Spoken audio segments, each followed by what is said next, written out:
ನಮ್ಮ ಇಲಾಖೆಗೆ ಬಂದು ನಾವು ಮೆಮೊರಂ ಕೊಟ್ಟಿದ್ವಿ. ತಾವು ಅವ್ರ ಬಗ್ಗೆ ಸೂಕ್ತ ಕ್ರಮ ತಗೊಳ್ತೀವಿ ಅಂತೇಳಿ ಯಾವುದೇ ಥರ ಕ್ರಮ ತಗೊಂಡಿಲ್ಲ. ನಮ್ಮ ಹತ್ರ ತಮ್ಮ ಇಲಾಖೆ ಕೊಟ್ಟಂಥ ರಿಸೀಟ್ ಕಾಪಿ ಇದೆ, ತಾವು ಕೊಟ್ಟಂಥ ರಿಪ್ಲೈ ಇದೆ. ಆದರೆ ಅಲ್ಲಿನ ಏನು ಮದ್ಯಪಾನ ಮಾರಾಟ ಮಾಡ್ತಿದ್ದಾರೆ ಅವರೇ ಓಪನ್ ಚಾಲೆಂಜ್ ಆಗಿ ಹೇಳ್ತಿದ್ದಾರೆ, ನಾವು ಈ ಏನು ಇದಿದೆ ಅಬಕಾರಿ ಇಲಾಖೆ ಅವರಿಗೆ ತಿಂಗಳ ನಾವು ಹಪ್ತ ಕೊಡ್ತಿದ್ವಿ, ಹಾಗಾಗಿ ಯಾರು ಬಂದರೂ ಬಂದ್ ಮಾಡಕ್ಕಂತ ಆಗಲ್ಲ ಅಂತ ಹೇಳ್ತಿದ್ದಾರೆ. ಸೊ ಹಾಗಾಗಿ ತಮ್ಮ ಕುಮ್ಮಕ್ಕಿಂದ, ತಮ್ಮ ಸಪೋರ್ಟಿಂದ, ತಮ್ಮ ಇಲಾಖೆಯ ವೈಫಲ್ಯದಿಂದ ಇವತ್ತು ಬೊಮ್ಮಘಟ್ಟ ಗ್ರಾಮದಲ್ಲಿ ಒಂದೇ ಕಾಲೋನಿಯಲ್ಲಿ 6 ಮದ್ಯ ಮಾರಾಟ ಅಕ್ರಮ ಮದ್ಯಪಾನ ಮಾಡ್ತಾರಂದ್ರೆ ಇದಕ್ಕೆ ಯಾರು ಹೊಣೆ ಸರ್? ತಾವೇನಾದ್ರು ತಾವು ಸುಮ್ಮನೆ ಇಲಾಖೆ ಹೆಸರು ಇಟ್ಕೊಂಡು ತಾವು ಇಲ್ಲಿ ಕುಂತಿದ್ರೆ ಸಾರ್ವಜನಿಕ ಪರಿಸ್ಥಿತಿ ಹಂಗ? ಇವತ್ತು ದಲಿತ ಕುಟುಂಬಗಳು ತಮಗೆ ಗೊತ್ತಿರುವಾಗ ರೈತಾಪಿ ಕುಟುಂಬದವರು, ಕೂಲಿ ಕಾರ್ಮಿಕರು, ನಿರ್ಗತಿಕರು ಇರ್ತಾರೆ. ಅವರು ದಿನನಿತ್ಯ 300-400 ರೂಪಾಯಿ ದುಡ್ಕೊಂಡ್ ಬರ್ತಾರೆ. ಅದೇ ದುಡ್ಡನ್ನ ಕುಡಿದು ಇವತ್ತು ಮನೆಗಳಲ್ಲಿ ಸಂಸಾರಗಳು ಹಾಳಾಗ್ತಿದ್ದಾವೆ.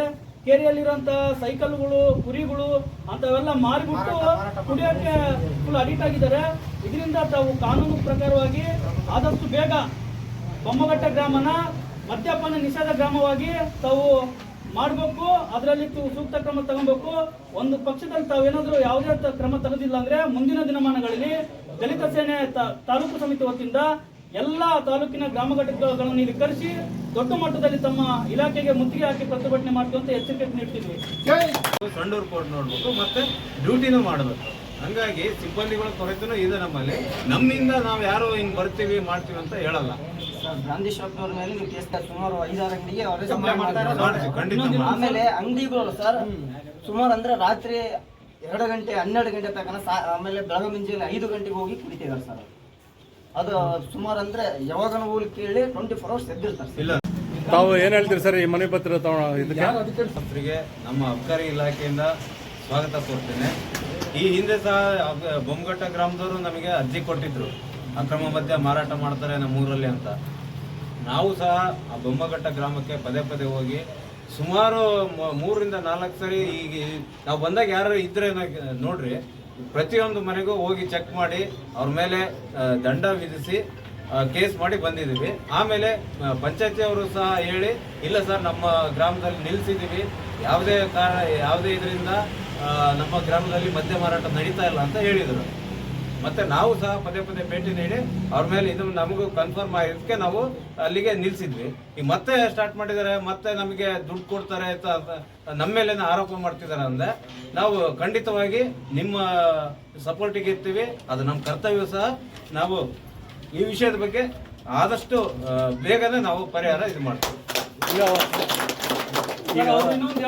ನಿಮಿಷ ಈ ಇವ್ರಿಗೆ ಅಂಗಡಿಗಳಿಗೆ ಯಾವ ಬಾರ್ನರ್ ಲೈಸೆನ್ಸ್ ಬಾರ್ ಇರೋರು ಸಪ್ಲೈ ಮಾಡ್ತಾರೆ, ಅವ್ರ ವಿರುದ್ಧ ಏನು ಕ್ರಮ ತಗೊಂತೀರ ತಾವು? ಆ ಸನ್ನದಗಳ ಮೇಲೆ ಸಹ ನಾವು ಕೇಸ್ ಹಾಕ್ತೀವಿ. ಅದೇ ಯಾವಾಗ ಹಾಕ್ತೀರಿ ಸರ್? ಆಲ್ರೆಡಿ ಆಗ್ತೀವಿ, ಪ್ರತಿನಿತ್ಯನೂ ಆಗ್ತಾ ಇರ್ತೀವಿ. ಬಟ್ ಸಾರ್ವಜನಿಕ ಗಮನಕ್ಕೆ ಬಂದಿರಲ್ಲ. ನಿಮಗೇನಾದ್ರು ಮಾಹಿತಿ ಬೇಕಂದ್ರೆ ನಾವು ಕೊಡ್ತೀವಿ.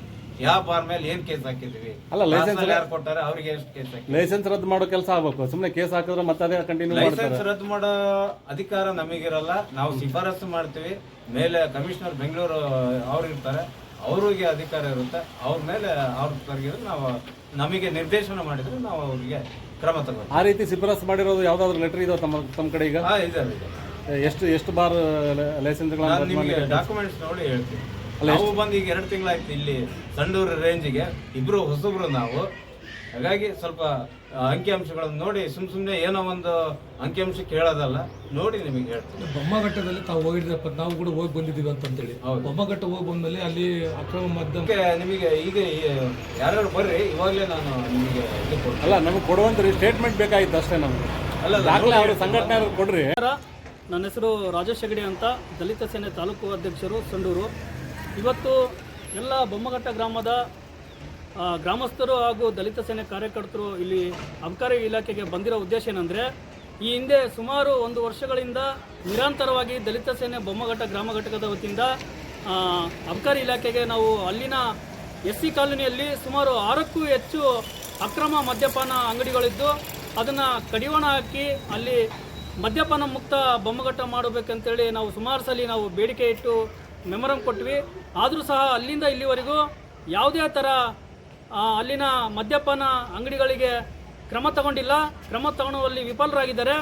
ನಂತರ ಹಿಂದೆ ಸಹ ನಾವು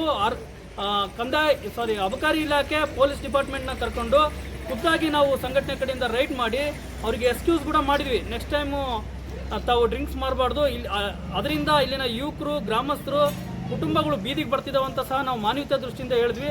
ಆದರೆ ಅಲ್ಲಿನ ಮದ್ಯಪಾನ ಅಂಗಡಿಯ ಮಾಲೀಕರು ಅತಿರೇಕವಾಗಿ ಮದ್ಯಪಾನ ಮಾಡ್ತಿದ್ದಾರೆ. ಅಲ್ಲಿನ ಮದ್ಯಪಾನದಿಂದ ದಲಿತ ಕಾಲನಿ, ಅಂಬೇಡ್ಕರ್ ಕಾಲೋನಿಯಲ್ಲಿ ಸುಮಾರು 6ಕ್ಕೂ ಹೆಚ್ಚು ಯುವಕರು ಒಂದೇ ವರ್ಷದಲ್ಲಿ ತೀರ್ಕೊಂಡಿದ್ದಾರೆ. ಯಾರ್ಯಾರಪ್ಪ ಅಂದರೆ ಚನ್ನಬಸಪ್ಪ, ಆಕಾಶ್, ರಮೇಶ್, ಭೀಮಪ್ಪ, ಆಮೇಲೆ ಮರಿಯಣ್ಣ ತೀರ್ಕೊಂಡಿದ್ದಾರೆ. ಇವತ್ತು ಮದ್ಯಪಾನ ಇಲ್ಲ, ಇವರು ಅಂಗಡಿಯವರು ಹೇಳ್ತಾರೆ ಮಾಲೀಕರು, ನಮಗೆ ಅಬಕಾರಿ ಇಲಾಖೆಗೆ ನಾವು ತಿಂಗಳ ಹಪ್ತ ಕೊಡ್ತೀವಿ, ನೀವು ಯಾವ ಸಂಘಟನೆಗಳು ನೀವು ಏನು ಮಾಡಿದ್ರು ನಮ್ಗೆ ಏನು ಮಾಡ್ಕೊಳಕ್ಕಾಗಲ್ಲ, ನಾವು ನಿರಂತರವಾಗಿ ನಾವು ಡ್ರಿಂಕ್ಸ್ ಮಾಡ್ತೀವಿ ಅಂತ ಹೇಳ್ತಿದ್ದಾರೆ. ಇವತ್ತು ಕಾನೂನು ಕ್ರಮ ಕೈಗೊಳ್ಳುವಲ್ಲಿ ಅಬಕಾರಿಗಳು ವಿಫಲರಾಗಿದ್ದಾರೆ. ಅಂದರೆ ಇವರು ಕಣ್ಮುಚ್ಚಂಗೆ ಕೂತಿದ್ದಾರೆ, ಭ್ರಷ್ಟರಿದ್ದಾರೆ. ಅಲ್ಲಿನ ಹಪ್ತ ತಗೊಂಡು ಇವತ್ತು ದಲಿತ ಕುಟುಂಬಗಳು ಬೀದಿಗೆ ಬರ್ತಿದ್ದಾವೆ. ಮತ್ತು ಅಲ್ಲಿನ ಅಕ್ರಮ ಮದ್ಯಪಾನ ಅಂಗಡಿಯ ಮಾಲೀಕರು ಅಲ್ಲಿ ಯಾರ್ಯಾರು ಅವ್ರ ವಿರುದ್ಧವಾಗಿ ಇಲ್ಲಿ ಬಂದು ಲೆಟ್ರ್ ಕೊಡ್ತಾರೆ, ಅವ್ರ ಮೇಲೆ ಹಲ್ಲೆ ಮಾಡೋಂಥ ಕೆಲಸಗಳು ಸಹ ಆಗ್ತಿದ್ದಾವೆ. ಇದೇ ರೀತಿಯಾಗಿ ಇದಕ್ಕೇನ ಈ ಬಾರಿ ಮತ್ತೆ ಮೆಮೊರಂ ಕೊಟ್ಟಿದ್ದೀವಿ ತಮ್ಮ ಸಮ್ಮುಖದಲ್ಲಿ. ಇದರಲ್ಲಿ ಸಹ ಏನಾದರೂ ಅಬಕಾರಿ ಇಲಾಖೆಯವರು ವಿಫಲರಾದರೆ ಮುಂದಿನ ದಿನಮಾನಗಳಲ್ಲಿ ಅಬಕಾರಿ ಇಲಾಖೆನ ಮುತ್ತಿಗೆ ಹಾಕಿ ಬೃಹತ್ ಪ್ರತಿಭಟನೆ ಮಾಡಿ ಇಲ್ಲಿಗೆ ಕಮಿಷನರು ಎಲ್ಲರೂ ಬರಬೇಕು. ಆ ಸಂದರ್ಭದಲ್ಲಿ ಇಲ್ಲಿನ ಅಬಕಾರಿ ಅಧಿಕಾರಿನ ಸಸ್ಪೆಂಡ್ ಮಾಡಿಸುವಂಥ ಕೆಲಸ ಈ ದಲಿತ ಸೇನೆ ಮಾಡುತ್ತಂತ ಹೇಳ್ತಿದ್ದೀನಿ.